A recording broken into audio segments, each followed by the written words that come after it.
और हम आज भगवद गीता के 5वां अध्याय कर्म संन्यास योग का आज हम 12वें से शुरू करते हैं। 12वां और 13वां आज करेंगे। युक्तः कर्म फलम त्यक्त्वा शांति माप्नोति नैष्टिकीम अयुक्तः काम कारेण फले सक्तो निबध्यते।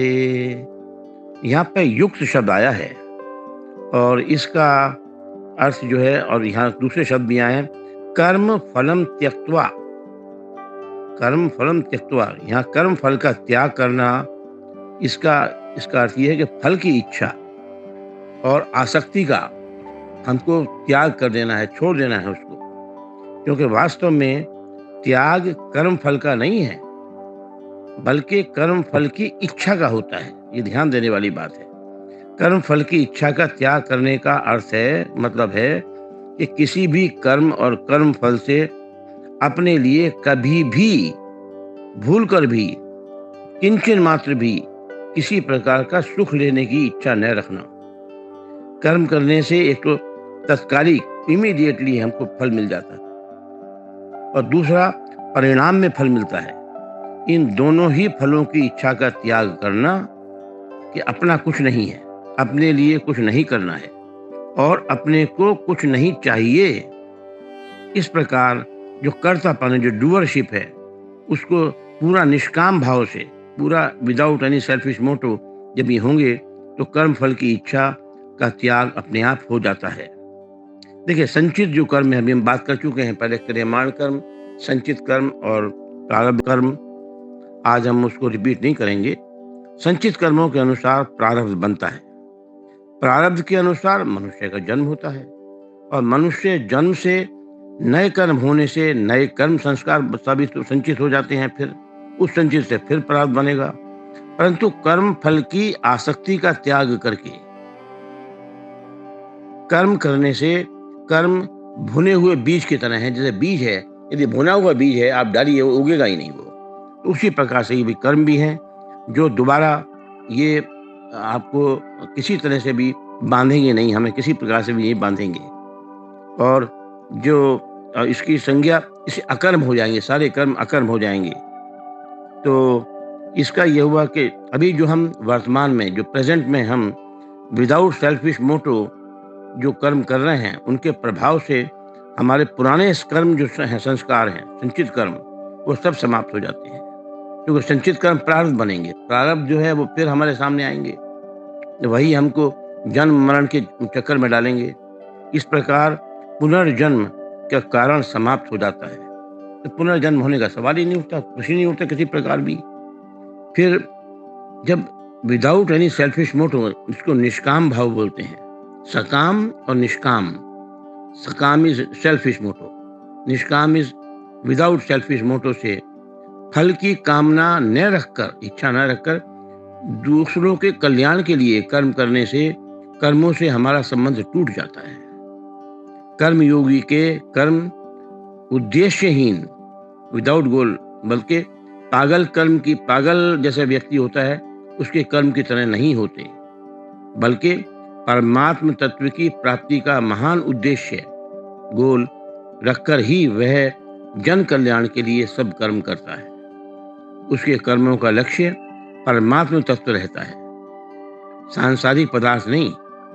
शरीर में समता न रहने से उसमें आलस्य, ना करने की इच्छा, कर्म ना करने की इच्छा, ये इस प्रकार के दोष आ जाते हैं। दोष नहीं आएंगे, उससे दोष नहीं आएंगे, बल्कि वह कर्मों को सुचारू रूप से और तन्मयता के साथ, लीन होकर, तत्परता के साथ वो करता है। और अब हम इसके अगला श्लोक लेते हैं, जो सर्व कर्माणि मनसा सन्न्यस्यास्ते सुखम वशी नवद्वारे पुरे देहि नैव कुर्वन्न कार्यन। इसका लिटरल मीनिंग है, जो भगवान कह रहे हैं कि अंतःकरण जिसके वश में है, ऐसा सांख्य योग का आचरण करने वाला पुरुष न करता हुआ और न करवाता हुआ ही नव द्वारों वाले शरीर रूप घर में सब कर्मों को मन से त्याग कर आनंद पूर्वक सच्चिदानंद घन परमात्मा के स्वरूप में रहता है। देखिए उन्होंने कहा है, हमारे शरीर नव द्वारों वाले शरीर रूप घर में, हमारे शरीर में 9 द्वार हैं और उन 9 द्वारों की हम समझने क्या हैं, क्योंकि ये विषयों का सेवन करने के लिए हैं। देखिए 2 कान हैं हमारे, 2 आँख हो गई, 2 नासिका छिद्र, 2 नॉस्ट्रल्स और 1 मुख। ये 7 हमारे द्वार जो डोर हैं वो शरीर के ऊपरी भाग में।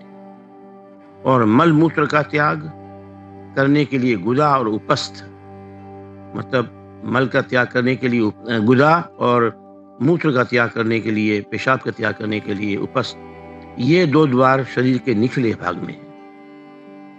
इन 9 द्वारों वाले शरीर को हम पुर बोलते हैं, जैसे धामपुर, कानपुर, नागपुर इस तरह से होता है, तो ये पुर बोलते हैं। इसीलिए 9 द्वारों वाला घर ये बताया उसको, ये पुर है अर्थात नगर। इसके कहने का अर्थ ये है कि जैसे नगर और उसमें रहने वाला मनुष्य दोनों अलग अलग होते हैं, ऐसे ही यह शरीर और इसमें रहने का भाव रखने वाला जीवात्मा, तो जीवात्मा अंदर है, दोनों अलग अलग हैं। जैसे नगर में रहने वाला मनुष्य नगर में होने वाली जो क्रियाएं हो रही हैं उनको अपनी क्रिया नहीं मानता, ऐसे ही सांख्य योगी शरीर में होने वाली क्रियाओं को अपनी क्रिया मानता ही नहीं है। फिर यहाँ शब्द आया है मनसा संन्यस्य। इसका अर्थ यह है कि विवेक पूर्वक, पूरा फुल पावर ऑफ डिस्क्रिमिनेशन, मन से क्रियाओं के कर्तापन का त्याग करना।